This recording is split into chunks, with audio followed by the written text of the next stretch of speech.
Ayan, mga kalaro, dito na naman tayo sa loop natin. Siyempre, sa flyers loop natin. Ayan. Pakita ko lang sa inyo dito. So, mamaya, may content na naman tayo. Mapag-uusapan tayo, mga kalaro. So, yun. Yung mga hindi pa nakasubscribe dyan, mag-subscribe naman kayo. Huwag lang kayo puro noon para makita nyo yung updated natin. Like and share. Tapos, siyempre, huwag nyo kalimutan ang notification bell button para updated kayo sa mga ina-upload natin, mga kalaro. At the same time, syempre alam nyo naman, itong channel na to ay para sa mga newbie, 10 years newbie at saka yung mga gusto mag-upgrade at gusto pang matuto sa pag-iibon. So dito natin pag-uusapan yan. So dito sa channel natin, yan lahat ng mga content yan. So ayun, may mga nagpa-party-party dito sa kapitbahay natin, kaya medyo maingay. Sana wag tayong yung sa YouTube, copyright ba yan? Wag tayong mga ganyan. At yan ay nasa likod naman ng background. So, pakita ko sa inyo itong view ng loop natin. Ayan, ayan ang loop natin. So, ayan, nakikita nyo naman lagi yan, di ba? Official na in-announce ng Pag-asa na habagat season na. So, sunod-sunod na ang ulanan yan, mga kalaro. So, hirap na tayong amon yan. So, kaya nga, hindi tayo nagpalabas tayo ngayon, kalaro, kasi nga, dahil nag-uulan. So, ang problema natin, pag nagpalipad tayo at habang nasa lumilipad, maulanan, mabasa, mahulog, mahirap na makabalik yan. So, importante kapag ganito na nag-uulan-ulan, huwag kayong makapagpakawala. Lalo na kung nag-aaral pa lang, mag-ibon, mga kalaro, ay maglipad-lipad, mga kalaro. So, ito, bakante itong ating trapdoor. Ayan. So, hindi tayo nagpakawala ngayon. Sasara ko lang to. Ayan, sara natin. Ayan. So, lakas ng ulan, no? Basa dito sa ating kulungan. Basa din sa baba, basa. Saka yun, no? Cloud dito. Nakita natin umuulan kanina dyan sa Ortigas, Makati, BGC yan, saka mga Alabang, yan. Talagang wala yan kanina, hindi mo makita. In-upload natin sa ating Facebook. So, ayan, dito tayo ngayon sa ating loop. Ito. Kaya pasok tayo. Yung pag-uusapan natin dito, mga kalaro. So, dito tayo ngayon sa ating kulungan ngayon. Nakatutok tayo ngayon dito dahil inoobserbahan natin itong mga ibon natin. Yan yung ibon natin. Ito yung second batch.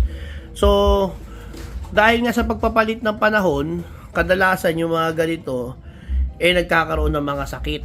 No? Nagkakaroon yan ng mga unti-unting mga pagbabago. Kasi, ang pag-iibon kasi, mga kalaro, pagka nagbago yung panahon, mag-expect ka na pwedeng magkaroon ng mga kanya-kanyang mga problema.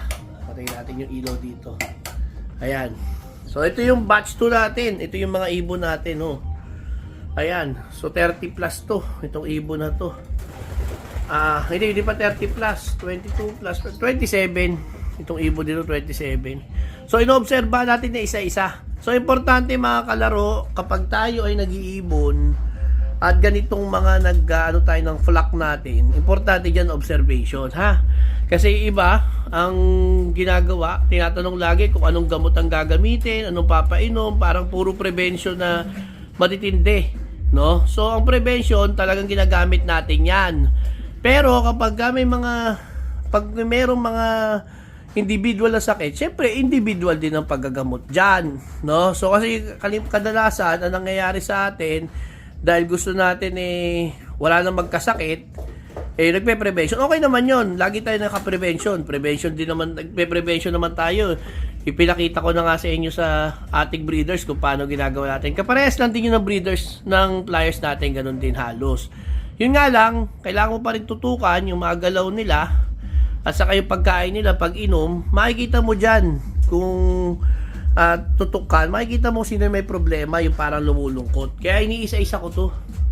So kapag kumakain sila, tinitingnan ko, pag umiinom, tinitingnan ko rin. So medyo matrabaho kasi ganun talaga ang pag-iibon. Lalo na kapag gusto mo maging healthy yung team mo. Kasi ang isa dyan na magkasakit, ay pwede magkasakit lahat yan, no? So, yung isa na natutunan ko sa pagmamanok.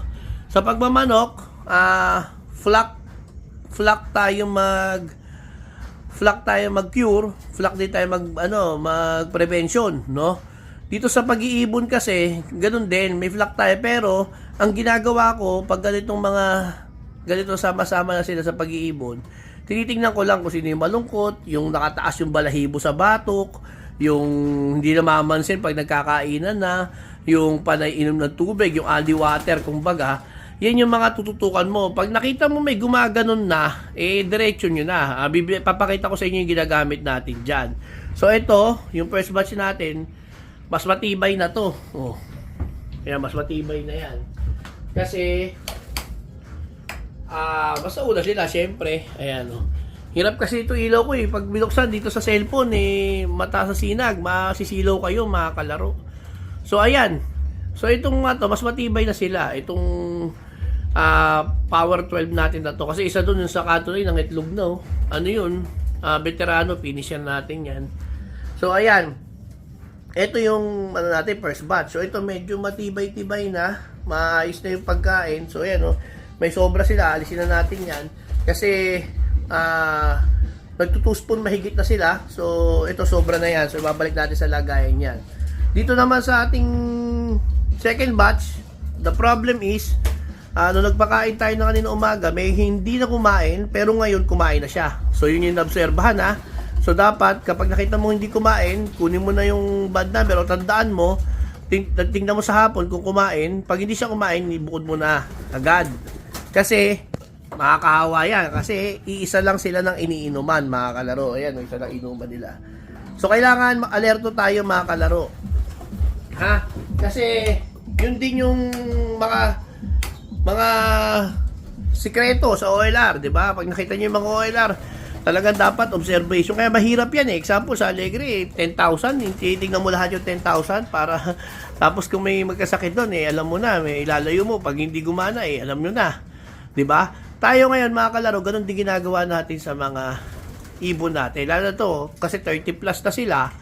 So, kailangan chinecheck natin. Lalo na sa ganitong panahon, yung ganyan, no? Kaalaban natin yan. Yung sobrang init, ayos sa kanila yan. Pero yung pag umulan, tapos uminit, uminit, yan yung medyo, alam nyo na, kasi kahit naman sa inyo, bilang tao, tayo, mga tao, tinatamaan tayo niyan, mga kalaro. Bigla tayong nagkakaroon ng trangkaso.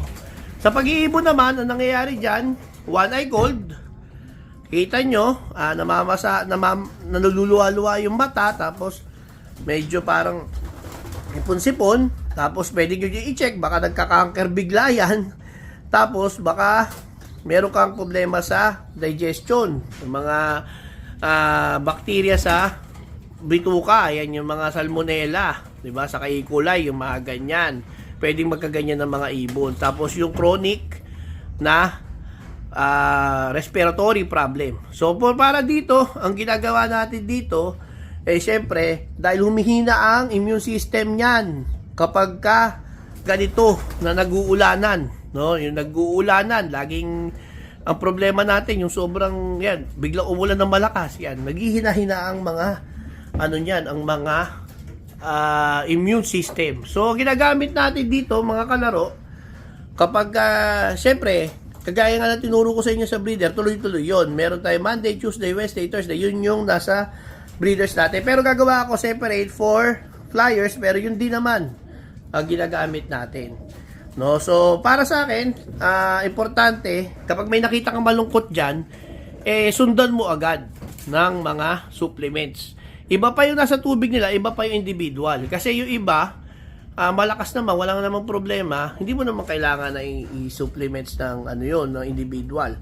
Para sa akin, ang ginagamit kong supplements pag individual ay Victory. Teka, kukunin ko alam niyo naman yun, yung Victory na digestion, di ba? Pakita ko sa inyo Ito, kinuha na natin. Ito, ginagamit natin. Ayan. So, kapag may nakita ko dyan na malungkot, tapos parang hindi natunawan, yung malungkot yung itsura niya, ha? Pagka matagal ka na nag-iibon, tapos nakikita mo na yung malungkot sa hindi. Dati nga, hirap ka malaman kung lalaki o babae. Pero kapag marunong ka na, alam mo na, babae yan o lalaki yan. So, ito ginagamit ko. Victory ni Boss Manny ko. So, kapag may nakita ko dyan malungkot, yung parang may problema siya, diretso agad, dalawang tira agad ito, dalawa. Tapos, titignan ko kakain. Kadalasan naman, kagaya nung kanina, medyo malungkot, pinainom ko, ngayon kumain na. So, ito yan, mabilis tong relief. Ano to, hindi naman siya gamot, digestion para matunawan agad. Ngayon, pag hindi kinain nito, iwalay ko yun, saka ako naman iba antibiotic. Yun lang yung mga kalaro, pero normally kaya nito yan. Lalo na kapag yung programa mo, kagaya nung tinuturo ko sa supplement, dire-diretso, ganun na. Yung Monday, Tuesday hanggang Sabado ako nagbibigay ng supplement. Kapag nagawa mo na yon, tapos may nakita kang malungkot, pinainom mo ng digestion, yun na. Ano na yun, mag-recover na yun. Okay na, mag-upload ako nun tungkol doon, ha? Okay na, ito yung victory, ito gamitin nyo, ha? Pang supplement. Pagka medyo nalungkot, ito na, ibomba nyo na. Okay na, huwag kalimutan mag-subscribe. Okay na, bye!